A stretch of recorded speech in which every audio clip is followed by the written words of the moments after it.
യുഎയിലെ പ്രമുഖ ആരോഗ്യ സേവന സ്ഥാപനമായ Med7 മൊബൈൽ ആപ്ലിക്കേഷൻ പുറത്തിറക്കി. ഗൾഫിലെമ്പാടും ആപ്ലിക്കേഷൻ വഴി ഓർഡർ ചെയ്യുന്ന മരുന്നുകൾ 1 മണിക്കൂറിലധികം ആവശ്യക്കാരിൽ എത്തിക്കാൻ കഴിയുമെന്ന് Med7 അധികൃതർ വാർത്താസമ്മേളനത്തിൽ പറഞ്ഞു.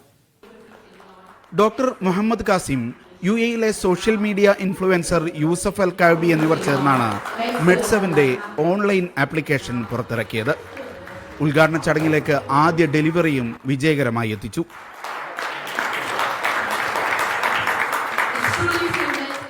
Med7 ഗ്രൂപ്പ് കൂടുതൽ രാജ്യങ്ങളിലേക്ക് പ്രവർത്തനം വ്യാപിപ്പിക്കുന്നതിന്റെ മുന്നോടിയാണ് പുതിയ ആപ്ലിക്കേഷൻ എന്ന് ഡോക്ടർ മുഹമ്മദ് കാസിം പറഞ്ഞു. തീർച്ചയായിട്ടും ആപ്പിൻ്റെ ഒരു പ്രസൻസ് വളരെ ഇമ്പോർട്ടൻ്റ് ആണ്. ബിക്കോസ് നമ്മളുടെ ഇവിടെ യുഎയിൽ ഇപ്പോൾ ഹൈ ടെക്നോളജി മാർക്കറ്റിങ്ങും സെയിൽസൊക്കെ നടക്കുമ്പോൾ ആൾക്കാരുടെ കൺവീനിയൻസിന് online app is wonderful.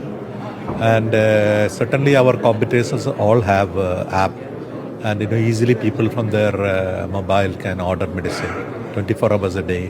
They can see what can do, they pay from there and get it delivered to the house. So this is a necessity. Application വഴി ഉൽപ്പന്നങ്ങൾ ഓർഡർ ചെയ്യുന്നവർക്ക് പ്രത്യേക ആനുകൂല്യങ്ങളും പ്രഖ്യാപിച്ചിട്ടുണ്ട്. ഉദ്ഘാടനത്തിന്റെ ഭാഗമായി Med7 ഓൺലൈൻ 7 ദിവസത്തെ പ്രത്യേക ക്യാമ്പയിൻ നടത്തുമെന്ന് അധികൃതർ പറഞ്ഞു. 7 ദിർഹത്തിന് 7 ദിവസം വരെ മരുന്നുകൾ ആവശ്യക്കാരിലെത്തിക്കും. ജുനൈദ് ആനമങ്ങാടൻ, മുഹസിൻ തുടങ്ങിയവർ വാർത്താ സമ്മേളനത്തിൽ പങ്കെടുത്തു. Media 1 Dubai.